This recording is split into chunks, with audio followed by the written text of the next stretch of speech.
Olá!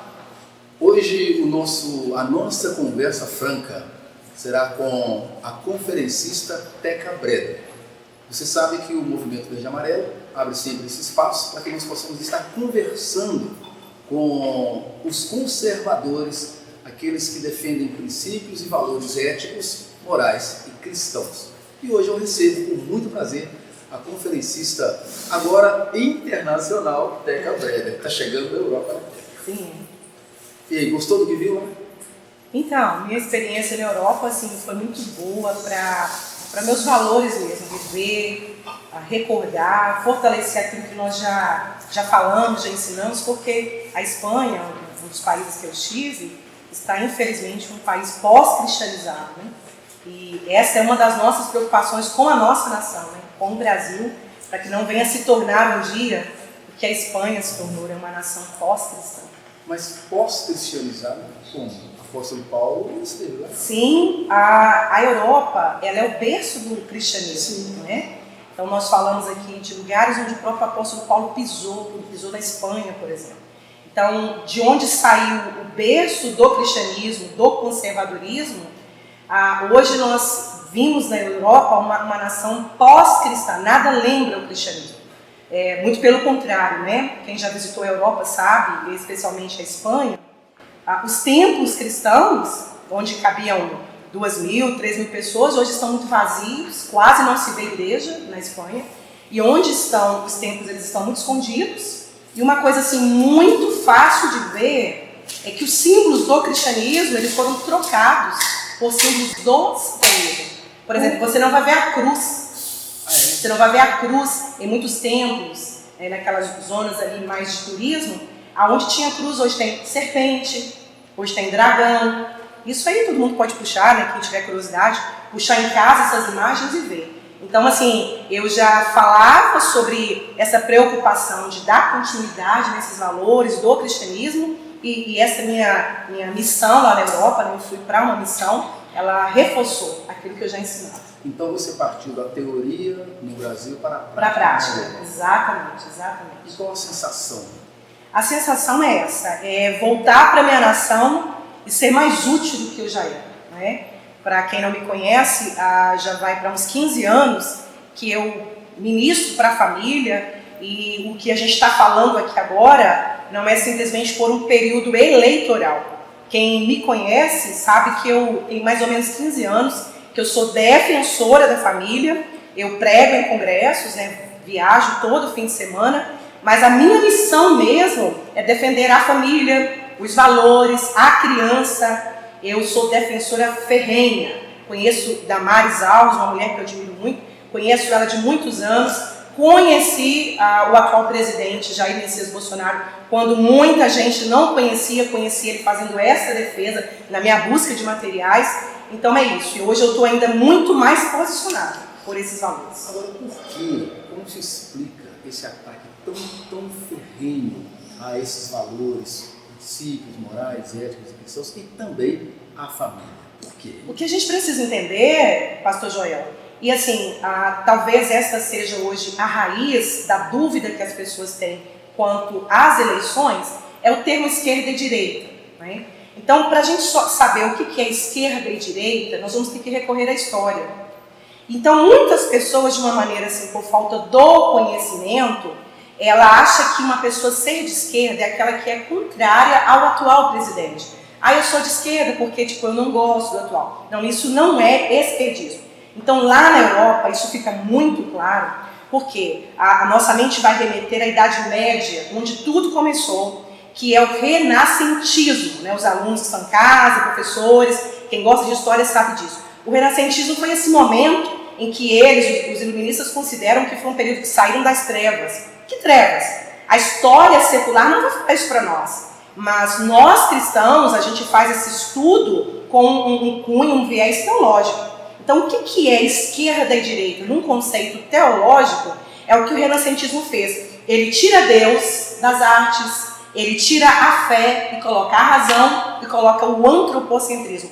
O homem, então, começa a atuar no lugar de Deus. Então, isso trouxe uma revolução cultural, econômica, política, de onde vai sair os termos esquerda e direita, lá na Revolução Francesa, é uma coisa, eu posso falar sobre isso aqui? Pode. Uma coisa interessante é que a professora de história, o professor vai falar que quem se assentava à esquerda eram os mais pobres, quem se assentava à esquerda eram aquelas pessoas que defendiam as minorias, e quem se assentava à direita eram os ricos, os fazendeiros, e quando na verdade, quando você faz um estudo secular da história, além do conceito político, e você faz um conceito ético-moral, o que você descobre? O que é esquerda? Esquerda não é política, ela fica clara na política, mas se você fizer um conceito ético-moral, social-moral, você vai descobrir que esquerda são princípios. Então, quem se assentava à esquerda do orador, eu sei que muita gente vai tentar contrapor a isso, mas é história, são dados históricos. Então, quem se assentava à esquerda era gente revolucionária, era gente que era a favor de um governo totalitário, era gente que era a favor dessa revolução, que o homem estivesse no centro. E quem é que se sentava à direita? Conservadores. Gente que queria que Deus continuasse sendo o centro da história. E isso mudou? Não mudou. Então, quando você pega princípios, por exemplo, dos candidatos, então você vê lá nos princípios, quais os princípios que são a favor do cristianismo? E quais são os princípios que são contra o cristianismo? Então, num conceito moral, ético, esquerda e direita é versus cristianismo contra satanismo ou conservadorismo versus progressismo. O homem continua sendo o centro no progressismo. E para os conservadores, Deus continua sendo o centro. Família, os valores morais, os valores do casamento, né? Nós somos anti-liberação de drogas, isso tudo é cristianismo. Então nossos conceitos não nasceram agora, nossos conceitos são dos primórdios. Então essa é a nossa guerra. E o que fazer para nos contrapormos a estes perigos que rondam os cristãos? Nós precisamos, primeiramente, meus queridos, nos posicionar. Havia um medo da igreja se posicionar, havia uma mentira, por exemplo, que a igreja não poderia se envolver, como se nós não fôssemos cidadãos, né? Como se nós não votássemos. Política e religião. Política e religião não se misturam, na verdade esse é um pensamento do iluminismo, Sim. né? Então, o que a gente tem que pensar? Primeiro, a gente tem que tirar esse mito. Nós somos cidadãos. Enquanto a igreja dormiu, as trevas se avançou. Então, a primeira coisa que a gente tem que pensar, nós vamos nos envolver sim, nós estamos envolvidos sim. E esse ano, Joel, tem gente que nunca se envolveu, né? Eu, por exemplo, nunca tinha me envolvido tão diretamente. Pastores ilustres dessa geração, pastores muito conceituados, resolveram se posicionar. Por que está todo mundo, eu estou falando de gente séria, eu estou falando de pastores sérios, por que está todo mundo se posicionando? Porque essa eleição, pastor Joel, ela não é só mais uma eleição. Essa eleição ela pode ser decisiva para a história do Brasil. E quando eu digo decisiva, meu irmão, eu estou falando de talvez sermos a última eleição no Brasil. Porque todo mundo sabe, não é segredo, é só olhar para a América Latina, é só ver que em volta de nós essa agenda comunista toda já está colocada e está o Brasil grandão no meio. Agora a minha pergunta é, por que no Brasil ainda não entrou o comunismo? Qual é a resistência? E essa resposta encanta o meu coração. O Brasil, a resistência do Brasil chama-se cristianismo. É uma nação cristã, entre católicos e evangélicos, nós somos 87%.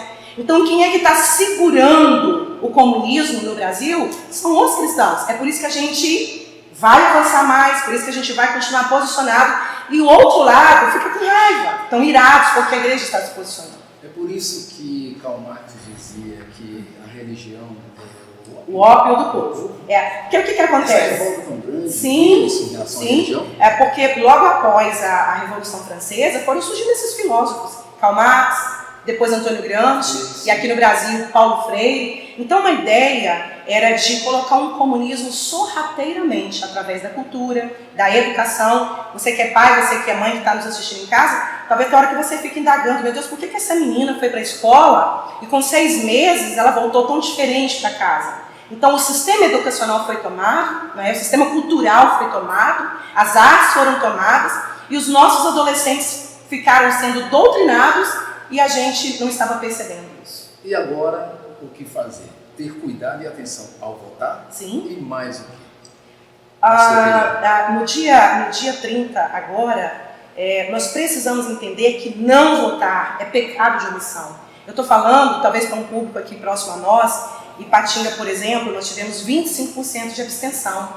A Caratinga nós tivemos 30% de abstenção. Então a minha palavra aqui, Joel, para todo mundo que está nos ouvindo é isso. É nos posicionar, vá votar. Eu sei que em algumas pessoas, por falta do conhecimento, ele diz, eu não gosto de um lado e eu não gosto do outro. Gente, a gente não está votando numa imagem. Não se trata disso nesse momento.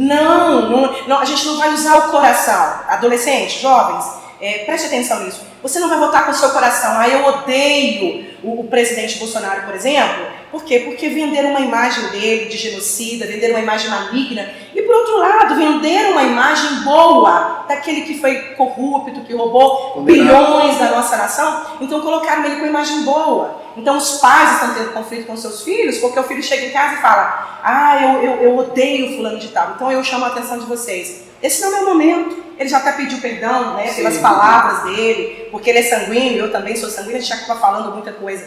Mas ele já até pediu perdão. Agora, perdoar palavras, tudo bem, mas perdoar bilhões tirados dos cofres públicos, isso é imperdoável. Porque poderiam ter sido utilizados para melhorar saúde, educação, exatamente. Né? Então, é posicionar. Dia 30 agora, você que não votou, em nome de Jesus, estamos chamando você, vá lá, dá o seu voto consciente, com razão, e não com coração. A gente não tem mais que ficar discutindo opções, a gente só tem uma opção.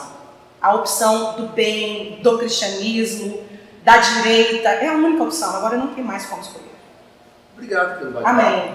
Que Deus continue te abençoando nessa missão que Amém. você tem. Sim. Não é fácil porque a gente recebe muita retaliação, Sim. muita afronta, mas é agora ou nunca. Né? Obrigada aí pela oportunidade. Então, estamos aí mais uma vez com a nossa conversa franca, agradecendo a presença da nossa conferencista Teca Breder. Até uma próxima oportunidade.